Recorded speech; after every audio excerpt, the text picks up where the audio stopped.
Hey, everybody, it's the minister, and it seems like I got this all figured out, so I think. All right, so um, my video, which I had planned a couple times now in the past week, things came up. Of course, you know how life is, and then you don't. So, what I wanted to do is I wanted to compare. I wanted to compare two things. I got uh, the Bible, the Holy Bible, and I think this is the standard, the English Standard Version. All right. Now, from what we understand, the Bible was put together originally by the Romans during the ruling emperor of Constantine, and with the involvement of the Council of Nicaea. Um,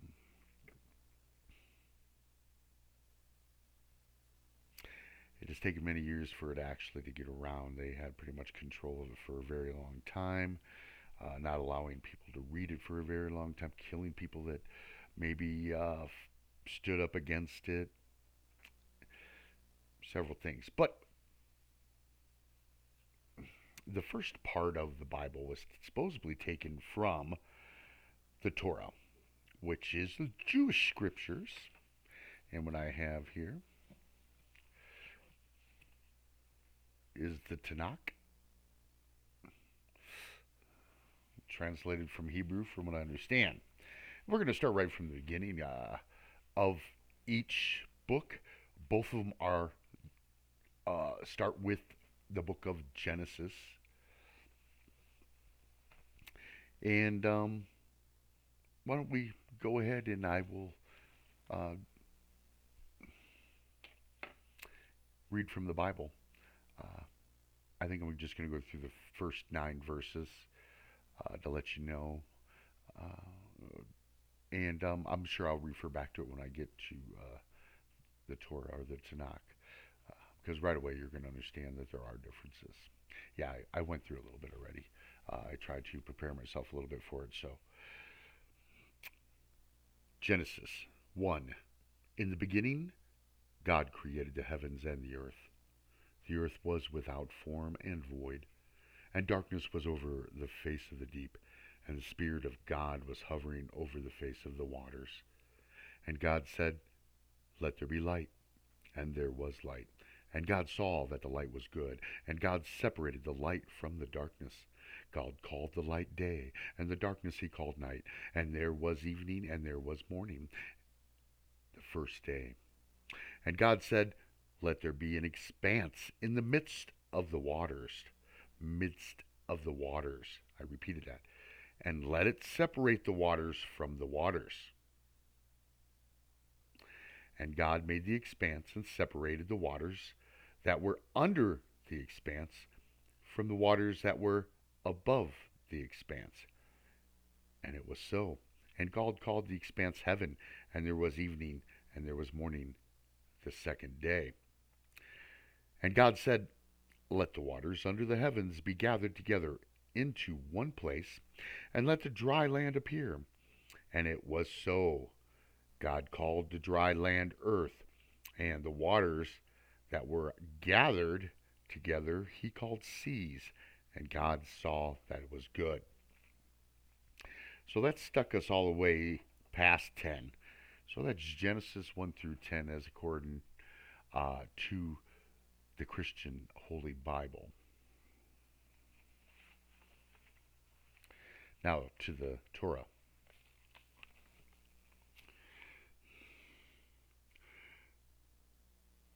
When God began to create heaven and earth being unformed and void, with darkness over the surface of the deep, and a wind from God sweeping over the water, God said, let there be light. And there was light. God saw that the light was good, and God separated the light from the darkness. God called the light day, and the darkness he called night. And there was evening, and there was morning, a first day.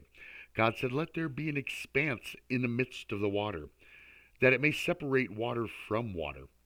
God made the expanse, and it separated the water which was below the expanse from the water which was above the expanse. And it was so. God called the expanse sky. And there was evening, and there was morning, a second day. God said, "Let the water below the sky be gathered into one area, that the dry land may appear." And it was so. God called the dry land earth, and the gathering of waters he called seas. And God saw that this was good. Okay, so the notable difference immediately, okay, in the Torah, when God began to create. In the Bible, in the beginning.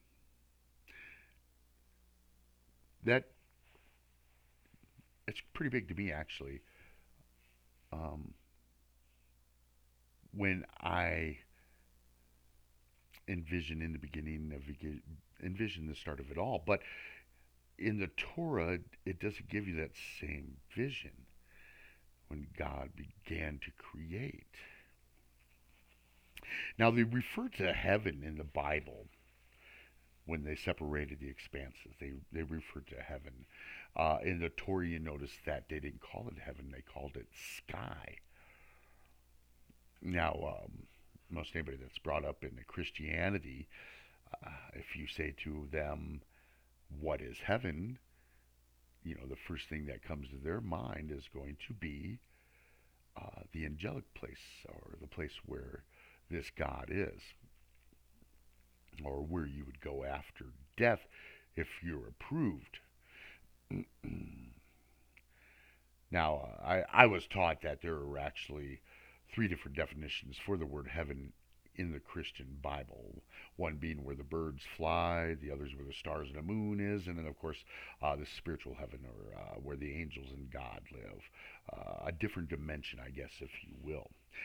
So far, we have found differences, and we will continue to find differences.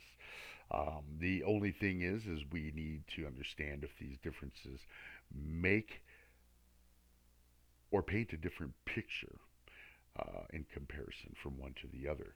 And that's what I'm getting at, because every time we read, or we have someone read to us, we pay attention, our mind then makes up pictures. It's called our imagination. Now, that usually sticks with us.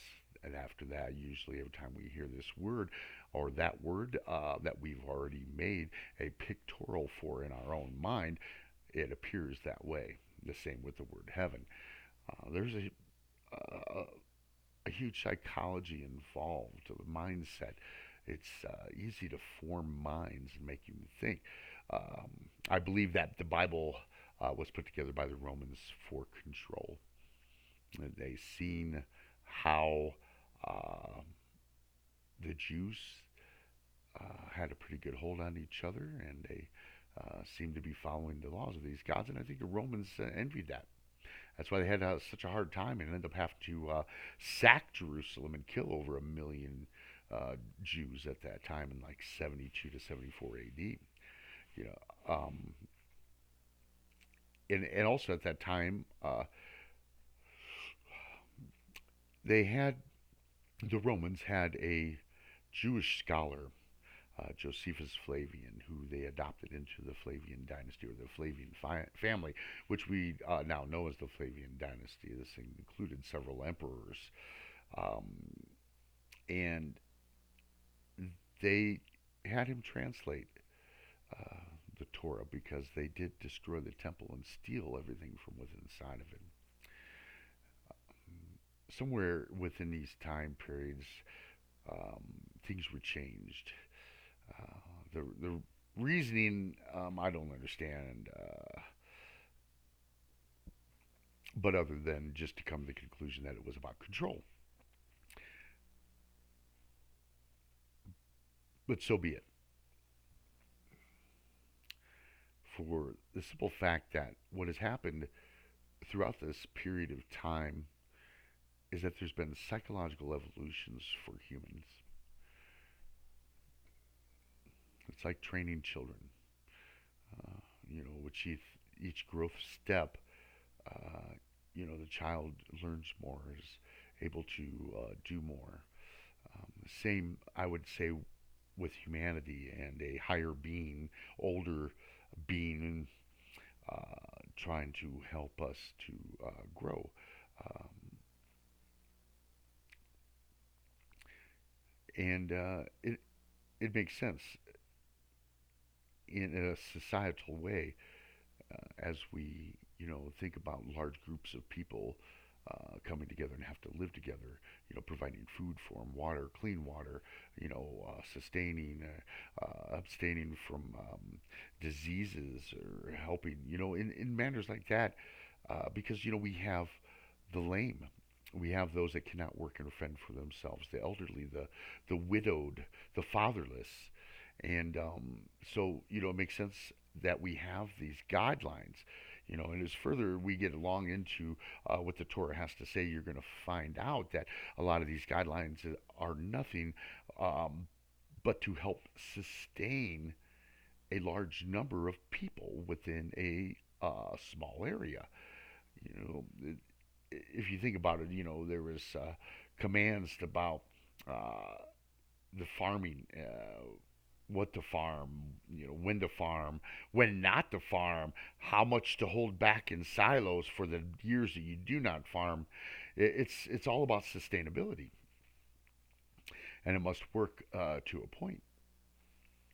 Um, but that's for another discussion. Now, again, we're going to go through this a little bit, and then I'm sure eventually we'll get the point, and then I'll move on. But I also want to let you know that there are going to be a lot of times that I can compare or start intertwining what Oxford University has come to translate from the Sumerian cuneiform, because Sumeria is involved in the Torah or in the Bible, in the Old Testament, Babylon. All this, it's a part of one. Now, the ancient Sumerians, now that we're finding out because of archaeological findings that these people go back way back further than what mathematicians have dated the Bible or the Torah as. In some instances, they're thinking of like 12,000 years. Um, so you're looking at like 8 to 9,000 BCE, and at this time period, from their translations, they found out that the ancient Sumerians were actually performing intricate brain surgery on individuals. They were mining plutonium. Yeah, 12,000 years ago. This is baffling, but we're going to find out that a lot of these gods that the Sumerians mentioned trans over not only into Judaism but to Egypt also. But that's again another talk. I'm going to continue to make these videos so we can discuss this. I hope you guys enjoyed this. Um, I hope you had a little bit of a learning from it, which is the whole purpose of this. This is education. I believe in God. Maybe not that God of the Bible. I think that's a geographical God, actually. I think there were gods all over the earth at one time. Who these gods were is susceptible, subjective, um, and I believe that with these, what we would consider these would be like a demigod. They're not the actual creator of the whole universe. But what they did is they acted on the power of that creator to go and create more. It's kind of obvious. It looks like a pattern to me, or um, and uh, and I don't always see bad in it. Look at there's a lot of individuals I've met in my life that needed change. They treated others horribly. They treated themselves horribly. They had no self-love. And these people ended up changing the hearts and the minds because they found stories of the New Testament of Jesus to give them hope for themselves.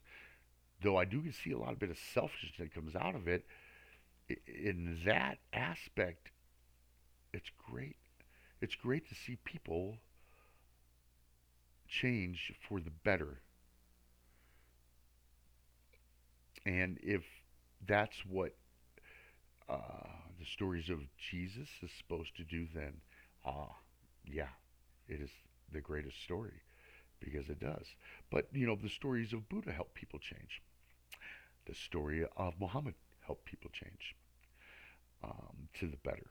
But on all sides of all three of those religions that I've mentioned, there can be bad that come from it also.